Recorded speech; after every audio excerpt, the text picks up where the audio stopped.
Welcome back to YouTube channel economics आसान है। Guys, आज हम इंडियन इकोनॉमिक डेवलपमेंट का chapter number 1 Indian economy on the eve of independence को continue कर रहे हैं।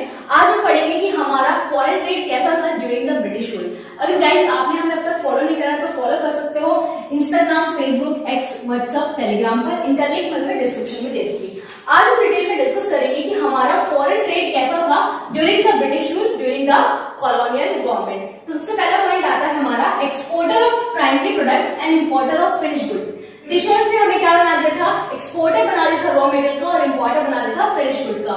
ब्रिटिशर्स क्या करते थे? हमारे यहाँ से चीप रेट पर रॉ मटेरियल परचेज करते थे और ब्रिटेन की इंडस्ट्री उस रॉ मटेरियल यूज करके क्या करती थी? फिनिश गुड प्रोड्यूस करती थी और इंडियन मार्केट में उसको हाई प्राइसेस पे सेल करती थी। तो हमें क्या बना दिया था? एक्सपोर्टर बना दिया था प्राइमरी प्रोडक्ट मतलब कि रॉ मटेरियल का और इंपोर्टर बना दिया था ब्रिटेन की इंडस्ट्री के फिनिश गुड्स का। क्लियर? सेकेंड पॉइंट आता है हमारा monopoly control of British rule. Britishers का हमारे ट्रेड पर, हमारे फॉरेन ट्रेड पर मोनोपोली कंट्रोल था। मतलब आज से ज्यादा जो हमारा फॉरेन ट्रेड होता था वो किसके साथ होता था? ब्रिटेन के साथ। और जो बच गया वो हमारा चाइना के साथ, सिलोन मतलब श्रीलंका और ईरान, पर्शिया के साथ होता था। तो आधे से ज्यादा ट्रेड किसके साथ हो रहा है? हमारा ब्रिटेन के साथ हो रहा है। तो ब्रिटेन का क्या था? मोनोपोली कंट्रोल था हमारे ट्रेड पर। और इवन उन्होंने ओपनिंग ऑफ स्विस कैनाल तक बना दिया था कि एक आर्टिफिशियल वाटर वे बना दिया था कि डायरेक्ट क्या हो सके, शिप ऑपरेट कर सके इंडिया टू ब्रिटेन। इससे क्या हुआ? उनकी कॉस्ट रिड्यूस हो गई, टाइम रिड्यूस हो गया, डिस्टेंस रिड्यूस हो गया। पहले क्या था? कोई डायरेक्ट रूट नहीं था इंडिया से ब्रिटेन का, तो पूरा अफ्रीका घूमकर जो है इंडिया से ब्रिटेन जाना पड़ता था, जिसकी वजह से उनकी ट्रांसपोर्टेशन कॉस्ट ज्यादा आ रही थी, टाइम ज्यादा लग रहा था। टाइम और पैसे को बचाने के लिए क्या करा उन्होंने? एक आर्टिफिशियल वाटर वे बना दिया कि इंडिया से डायरेक्ट ब्रिटेन क्या कर सके? शिप ऑपरेट कर सके। तो स्विस कैनाल ओपन करा था ब्रिटिशर्स ने 1869 में। ये आर्टिफिशियल वाटर वे है जिसकी वजह से इंडिया टू ब्रिटेन शिप जो है ऑपरेट हो पाएगी। डायरेक्ट रूट बन गया था इंडिया टू ब्रिटेन। अब इजीली क्या हो पा रहा था? फॉरेन ट्रेड हो पा रहा था। क्लियर?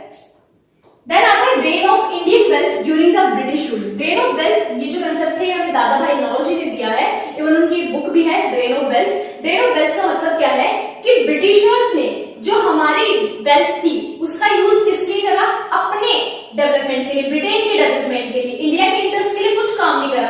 तभी तो हमारी इंडियन इकोनॉमी कैसे हो गई थी? स्टैग्नेंट हो गई थी, डिक्लाइन हो गई थी। ठीक है, ब्रिटिशर्स सिर्फ अपना फायदा देख रहे थे। 200 साल तक उन्होंने हमारे पर राज करा और हमारी इकोनॉमी को बहुत ही ज्यादा क्या कर दिया? डिक्लाइन कर दिया, स्टैग्नेंट कर दिया। किसके डेवलपमेंट के लिए काम करते हो? ब्रिटेन के डेवलपमेंट के लिए। तो हमारी जो इंडियन वेल्थ थी उसका यूटिलाइज वो किसके लिए कर रहे थे? ब्रिटेन के डेवलपमेंट के लिए। इसलिए हम कह रहे हैं कि ड्रेन ऑफ वेल्थ, कि हमारे साथ रॉ मटेरियल कौन यूज कर रहा है? ब्रिटेन की इंडस्ट्री यूज कर रही है। डेवलपमेंट किसका हो रहा है? ब्रिटेन का हो रहा है। और जब हम एक्सपोर्ट कर रहे हैं रॉ मटेरियल तो हमारे पास क्या आ रहा है? एक्सपोर्ट सरप्लस तो आ रहा है, पैसा तो आ रहा है, बट उस पैसे का यूज इंडिया के डेवलपमेंट के लिए ना होकर ब्रिटिशर्स किसके डेवलपमेंट के लिए कर रहे हैं? ब्रिटेन के डेवलपमेंट के लिए कर रहे हैं। उस एक्सपोर्ट सरप्लस का क्या यूज होता था? To make payment for expense incurred by office setup by British government या कॉलोनियल गवर्नमेंट इन ब्रिटेन। कि ब्रिटेन में जो भी ऑफिस सेटअप करे जा रहे हैं उसका खर्चा कहां से निकाला जा रहा है? जो भी इंडिया के पास क्या आ रहा है? एक्सपोर्ट सरप्लस आ रहा है। Then to meet expenses on war fought by British government. अब ब्रिटिश गवर्नमेंट जितनी भी वॉर लड़ रही है उसका सारा एक्सपेंस कहां से निकाल रही है? इंडिया के एक्सपोर्ट सरप्लस से निकाल रही है। To import invisible items, services hire कर रही है ब्रिटेन गवर्नमेंट, तो वो एक्सपेंस भी कहां से आ रहा है? एक्सपोर्ट सरप्लस से। मतलब इंडिया के पास पैसा तो आ रहा है, भाई एक्सपोर्ट कर रहे हैं रॉ मटेरियल तो पैसा तो आ रहा है, बट उस पैसे का यूज इंडिया के डेवलपमेंट के लिए ना होकर ब्रिटिशर्स अपने डेवलपमेंट के लिए यूज कर रहे थे कि ऑफिस सेटअप करना है, ठीक है, वॉर फोर्ट करनी है या इनविजिबल आइटम्स इंपोर्ट कराने हैं, तो उसके लिए वो यूटिलाइज कर रहे थे।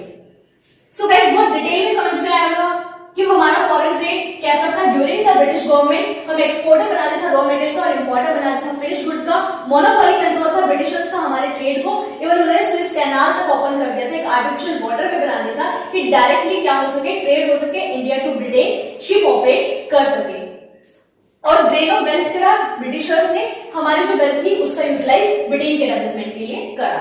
सो गाइस, आज के लिए इतना ही, मिलते हैं नेक्स्ट क्लास में। Thank you.